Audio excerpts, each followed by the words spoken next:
Hey guys, kerasa nggak sih COVID-19 itu baru bener-bener kerasa buat kaum milenial ketika banyak postingan di Snapgram misalnya, Instagram, ataupun sosial media lainnya seperti WhatsApp, Facebook yang menyatakan kebutuhan akan obat-obatan, donor darah, maupun juga akan kebutuhan tabung oksigen untuk pasien COVID-19.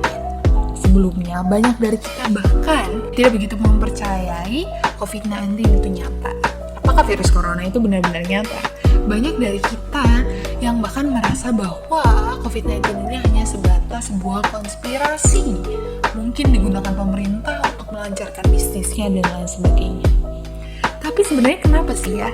Kemarin-kemarin itu banyak dari kita yang nggak percaya kalau COVID-19 itu suatu hal yang nyata. Jawabannya sederhana, karena kita percaya hoax atau berita palsu yang bersebaran di mana-mana. Nah, terus sekarang kan udah banyak ya, banyak bukti, banyak fakta, banyak lembaga-lembaga seperti lembaga-lembaga penelitian yang menyatakan bahwa virus corona itu benar nyata. Kan kalau kita nggak percaya nih, misalnya kita nggak percaya sama data saintifik, banyak banget kejadian nyata pahit bahwa mungkin keluarga-keluarga kita yang sudah meninggal karena terdampak virus corona ini. Virus corona itu tidak pilih-pilih, mulai dari orang tua yang mungkin punya penyakit penyerta hingga anak-anak yang seharusnya memiliki sistem imun tubuh yang tinggi. Nah, buat kita nih yang punya kesempatan sebagai mahasiswa, pasti kita punya kesempatan untuk memperoleh pendidikan yang lebih baik. Seharusnya kita bisa bersama-sama mengedukasi orang-orang lain di sekitar kita, mungkin yang tidak memiliki kesempatan seperti kita. Kita bisa mengingatkan mereka untuk terus menaati protokol agar pandemi ini tidak terus berlanjut.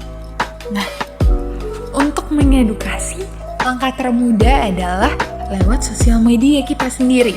Misalnya, ketika kita mendapatkan suatu informasi dari sosial media yang berkaitan dengan COVID-19, kita harus memastikan bahwa berita atau informasi itu 100% benar, ada landasan fakta dan buktinya. Apa saja sih syarat-syarat suatu informasi dinyatakan sebagai informasi yang akurat? Ada 4 pertanyaan yang harus kalian tanyakan ke diri kalian sendiri sebelum meneruskan sharing info yang kalian dapatkan. Pertama, cek kebenaran dari informasi itu. Kalau misalnya nih ditulis Kemenkes, kita bisa cek di websitenya Kementerian Kesehatan Indonesia. Apakah memang informasi yang kita baca itu ada buktinya, ada postingannya di website tersebut. Kedua, kita harus mengecek apa manfaat dari berita yang kita dapat itu. Ketika kita mau men-sharingkan hal tersebut, apakah hal tersebut akan bermanfaat untuk orang yang akan kita berikan informasi itu. Ketiga, kita harus cek apakah penting atau seberapa penting informasi ini saya teruskan kepada orang lain. Apakah itu efeknya buat hidup mereka? Apakah itu akan membantu mereka? Itu yang harus kita tanyakan.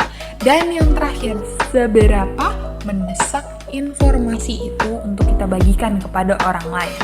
Jika semua dari keempat hal ini sudah terangkum atau ada di dalam informasi yang kita dapatkan ini, sudah terjawab hal-hal tersebut, maka kita bisa meneruskan informasi yang kita dapatkan dari sosial media ini. Namun, jika hanya memenuhi sebagian, maka sebaiknya informasi tersebut tidak dibagikan dan cukup berhenti di diri kita sendiri.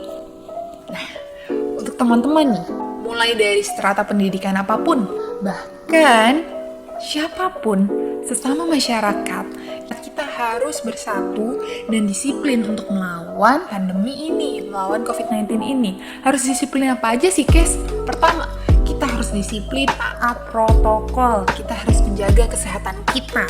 Karena dengan tubuh yang sehat, imun kita juga makin naik, makin sehat. Kita bisa bertahan melawan virus-virus yang mencoba masuk ke dalam tubuh kita.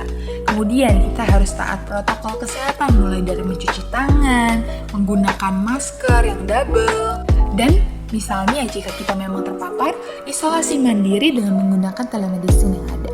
Karena hidup kita semua sama-sama berharga. Jangan karena kesenangan sementara, nyawa kita jadi bayarannya. Bersatu bersama Indonesia yang bebas dari COVID-19. Salam Indonesia maju.